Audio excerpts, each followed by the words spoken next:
Hello, welcome. My name is Jeff, and I'm a disciple of Jesus Christ. In this video, I'm going to be talking about the return of Jesus Christ. I'm going to be reading out of the book of Matthew, chapter 24, verses 3 through 35. Also, if you want to read this chapter, Matthew 24, you can also read Mark 13 and Luke 21. That's Mark chapter 13 and Luke chapter 21. They all have accounts of what Jesus said about his return, the return of Jesus Christ. Now, before I begin, let me give you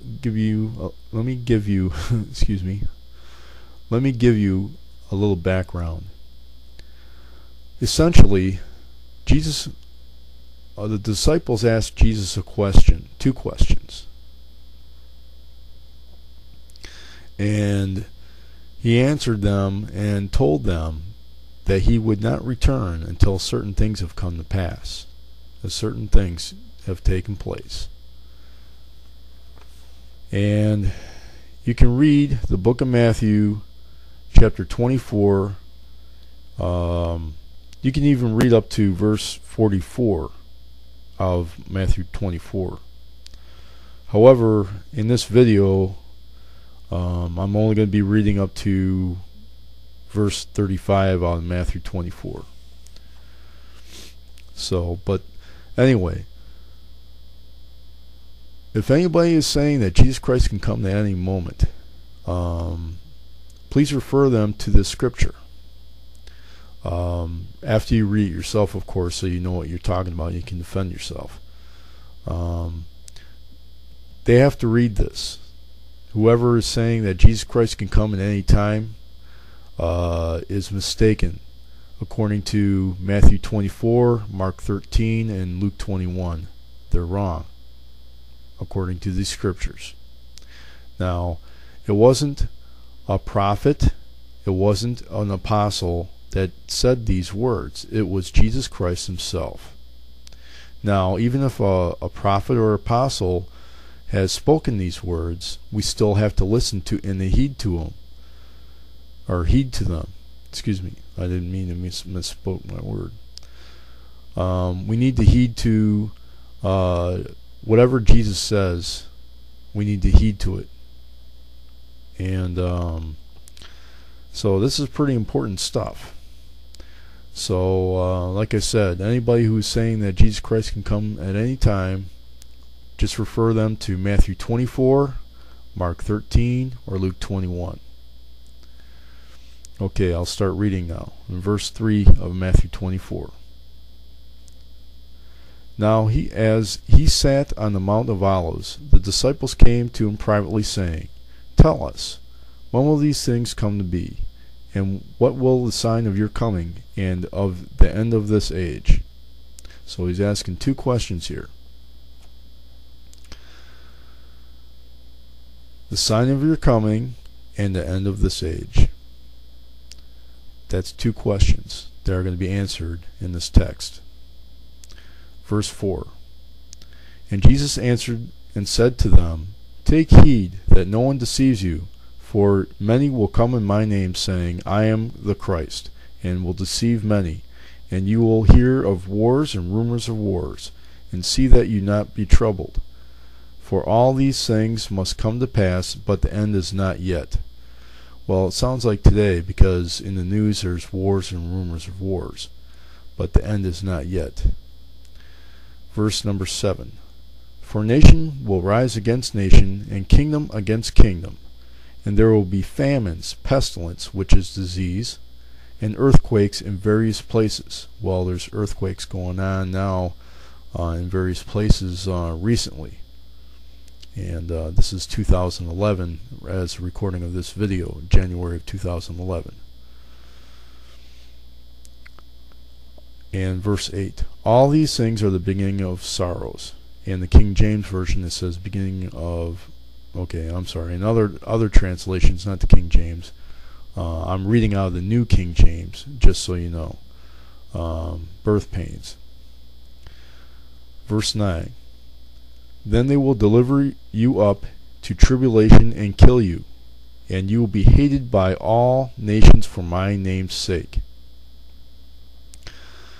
And then many will be offended, and will betray one another, and will hate one another. Verse 11. Then many false prophets will rise up and deceive many. And because lawlessness will abound, the love of many will grow cold. But he who endures to the end shall be saved. Verse 14. And this gospel of the kingdom will be preached in all the world as a witness to all nations. That means all nationalities, all ethnic nationalities. And then the end will come. Okay. Now, essentially what verse 14 of Matthew 24 is saying, and this gospel of the kingdom will be preached in all the world as a witness to all nations, and then the end will come. So the gospel has to be preached to everybody before the end will come.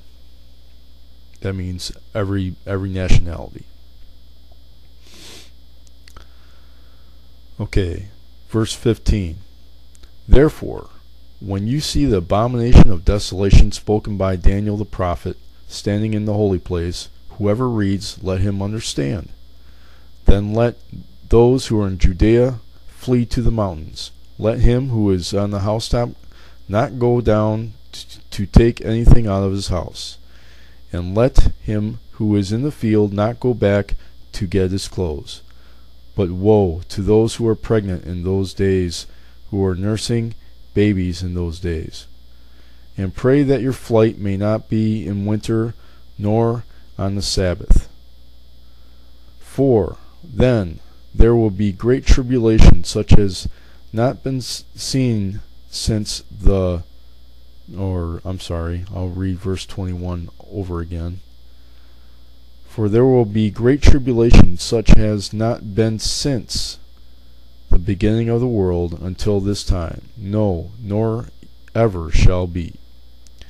And unless those days were shortened, no flesh will be saved. But for the elect's sake, those days will be shortened. Verse 23. Then if anyone says to you, look, here is the Christ, or there, do not believe it. For false Christs and false prophets will rise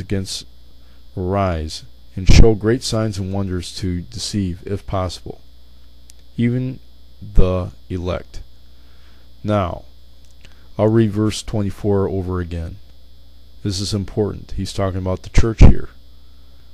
For false Christs and false prophets will rise and show great signs and wonders to deceive, if possible, even the elect. Now, the elect is the church. Verse 25. See, I have told you beforehand.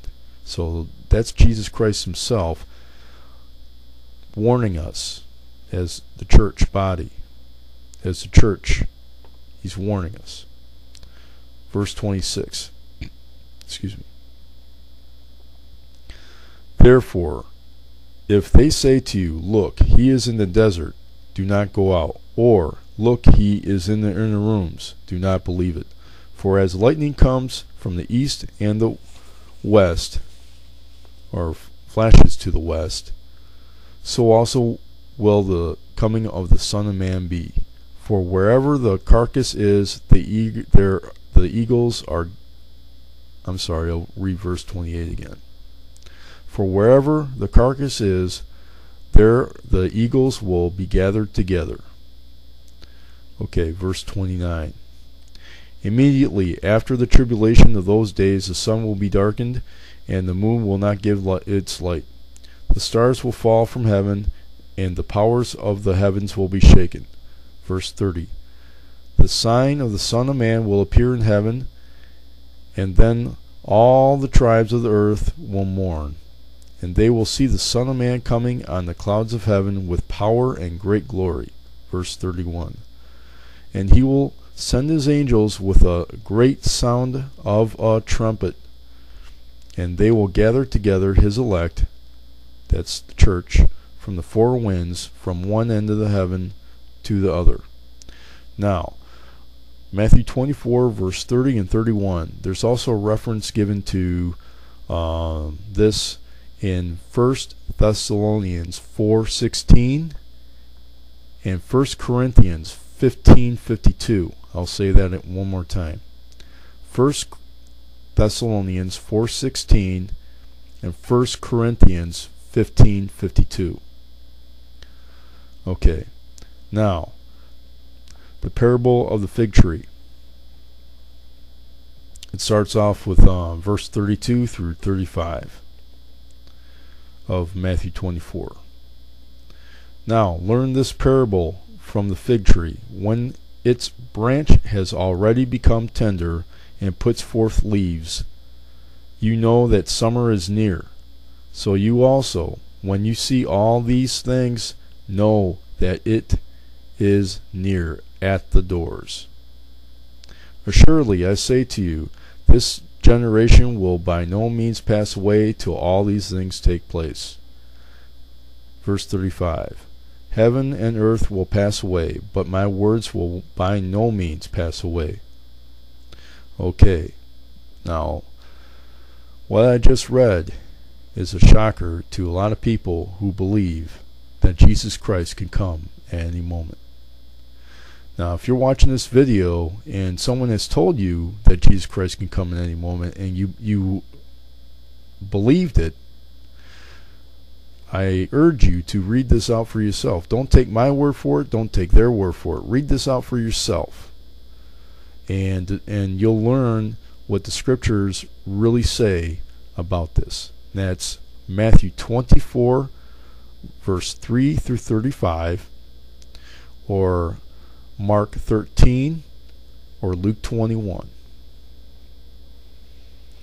I'm using Matthew 24, chapter 24, for this teaching. I don't have time to go into Mark 13 and Luke 21. It's just not enough time in this video. Basically, it says the same thing in different words, a different perspective. So, I'll read 32 through 35 over again, just to make this clear. The parable of the fig tree. Now learn this parable from the fig tree. When its branch has already become tender and puts forth leaves, you know that summer is near. Verse 33. So you also, when you see all these things, know that it is near at the doors. So, when all these things that I've read previously have transpired, know that it's near at the doors. Verse 34. Assuredly, I say to you, this generation will by no means pass away till all these things take place. Verse 35. Heaven and earth will pass away, but my words will by no means pass away. That's a mouthful. Now, I'm glad you joined me. I'm glad you watched this video. My name is Jeff. I'm a disciple of Jesus Christ. Have a good day. God bless. Thank you.